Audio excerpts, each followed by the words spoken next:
Welcome to a brand new series called Behind the Movies, where I talk a little bit of each movie and behind the meaning. And today's episode is going to be the original Metropolis from 1927. As you can see here, I got the book.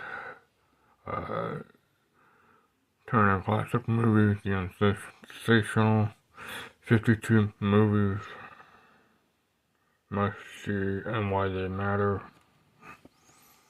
I got it a couple months back, and it pretty much got all the old movies in the thing.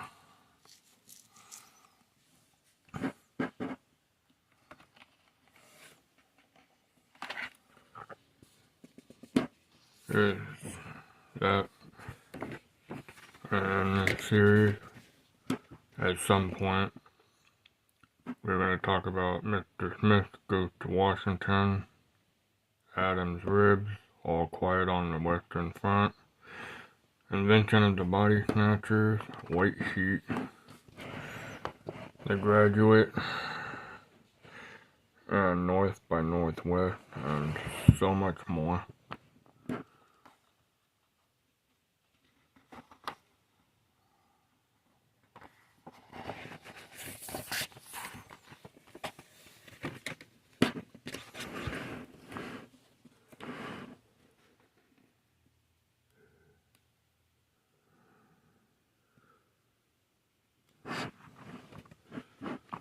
Pause if you want to read this.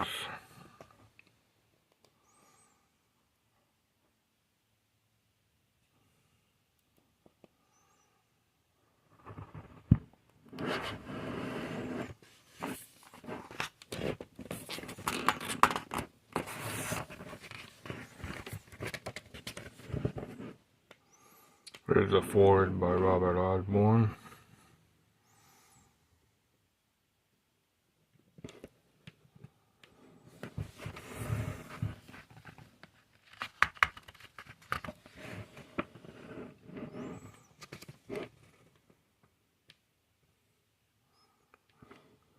And what constitutes any sensational. I'm not gonna read this, not in this episode, maybe in the future.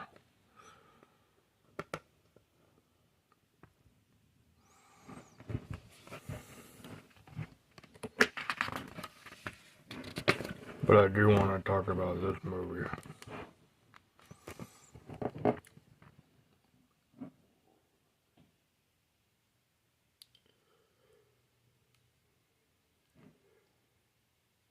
Metropolis was originally in Germany in 1927, and it was in black and white, and it was 148 minutes, 2010 Resurrection.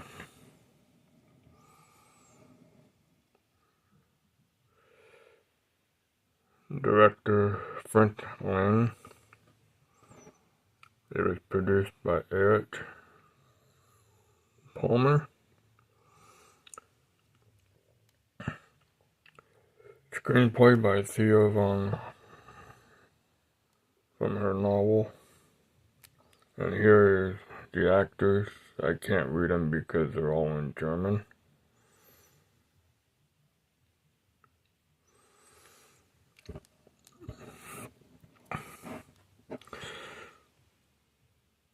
I'm only going to read a little bit of this. Why is it essential? One of the most influential of the science fiction movies, Metropolis, as we all know,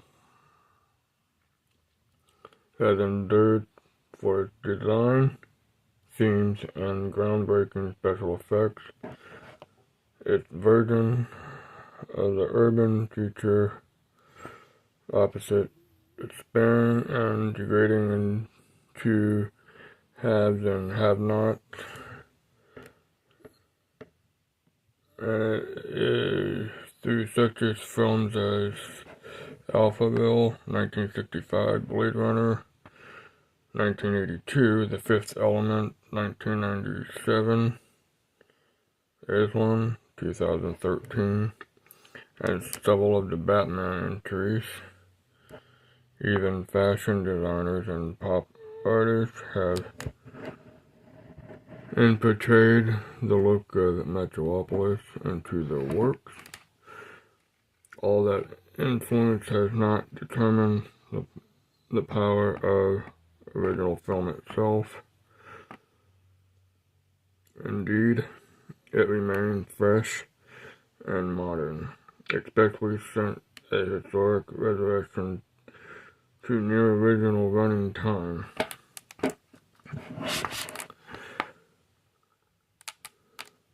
The effect still looks endless to create the wide shot of the city, elevates roadways, cars, and airplanes in the frame. A stop-motion technique was used for 4 months. The scenes were shot one frame at a time for shots set. Combined human actors with miniature sets such as skyscrapers, visual effects, Wizard Egan. Wow. And over here, with the help of a mad scientist, human-like robots, the ruler of classified futures, city tried to squash a workers' rebellion organized in part by his own son. I imagine that's referring to the movie of what happened.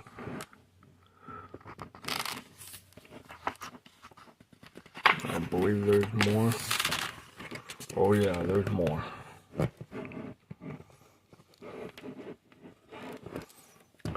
Here's a 1927 version of the robot.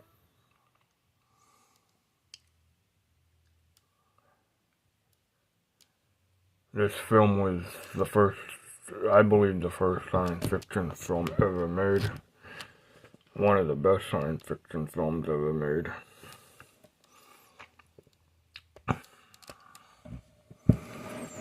And here's the city of I believe it's the city of Metropolis. The city of the future.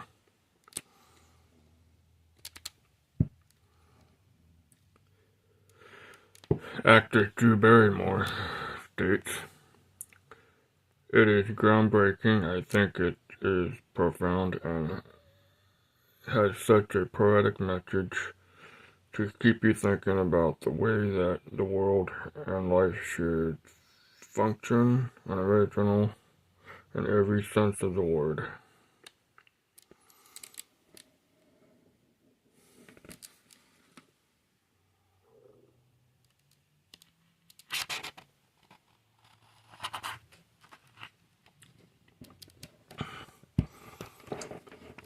I think I can continue reading.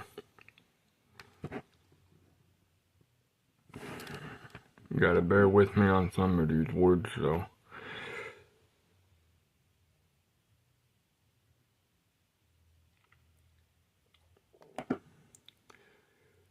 Suffolk employees such as so-called Suffolk process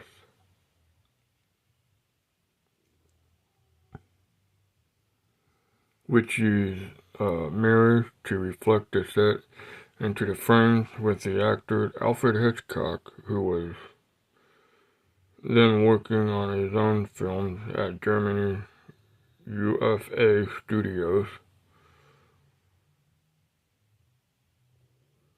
Recounted visiting the set and observation process, which he used in Blackmail 1929 and the 39 Steps 1935. In addition, the characters at Roxford became the inspiration for countless more tubular mad scientists with his medical hand, even emulating by the title character in Dr. No 1962 and Dr. Strangelove in 1964, both his laboratory and his bringing to life robot modeled on Maria, an iconic image of history of film, clearly influenced Bride of Frankenstein 1935.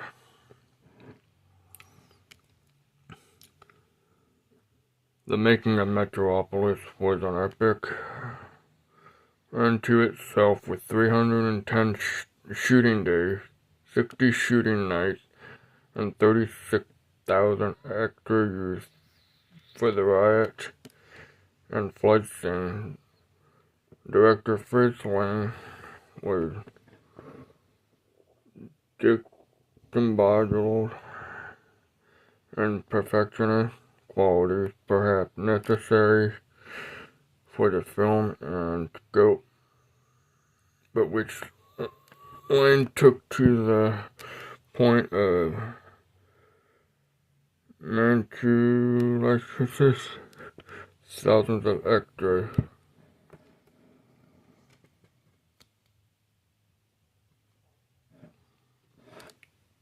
For instance, had to stand in the floodwaters for hours on end, hundreds of naked men enduring numbers takes, marching into the giant energy machine, which icy water is spraying on them. Actress Bridget Helms,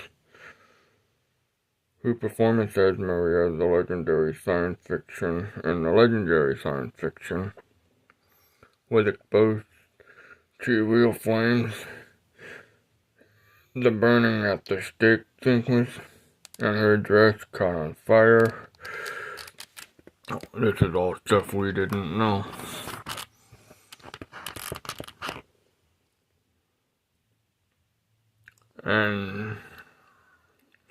But it pretty much goes on for a while.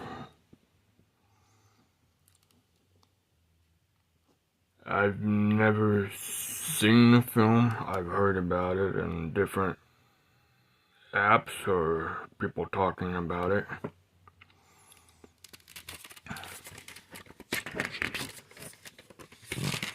In different apps, like people talking about it.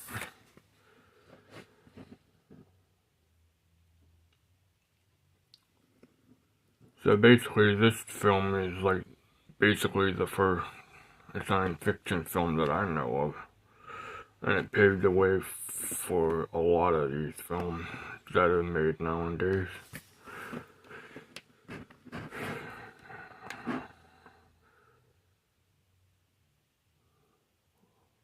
Like movies like Blade Runner and parts with Star Wars, The Fifth Element, and all the Batman films, just to name a few, were pretty much science fiction films in their own right.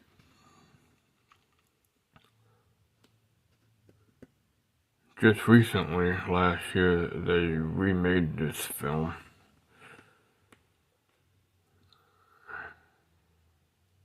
And it's not out for streaming yet or anything, but it will be soon. It is called Metropolis, obviously. And it pretty much has the same concept. I'm going to see it when it is available to stream.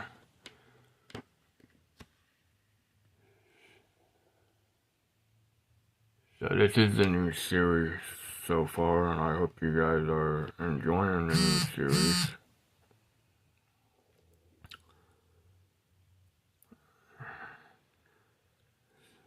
So this is only the first episode of many episodes. that I'm gonna do, and hopefully this episode or the series moves on, because there's a lot that I want to talk about. Sometimes I'll read this description, sometimes I won't, it depends. So sometimes you have to bear with me because I can't see very well. So I do have a hard time reading sometimes. I think I did alright in this episode. But if you like this episode and you're new here, just consider subscribing, hitting that notification bell, and sharing this video. And thanks for the subscribers that are watching the videos.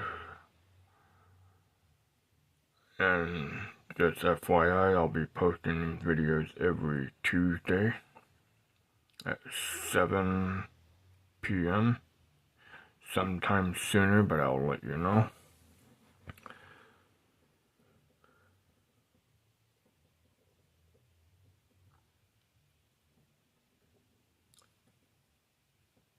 So this will do it for this episode.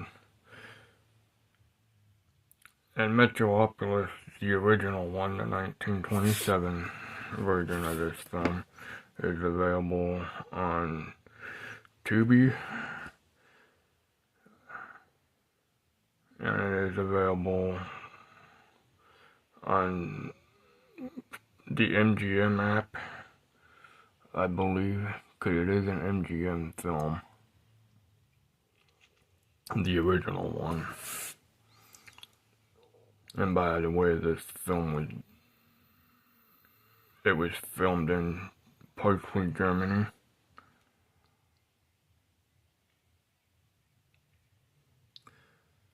So I hope you guys liked this episode. That will do it for today's episode of Behind the Movies. Stay tuned next week as we take a trip down memory lane in our next episode. But until then, thanks for watching, and I'll see you guys at the movies.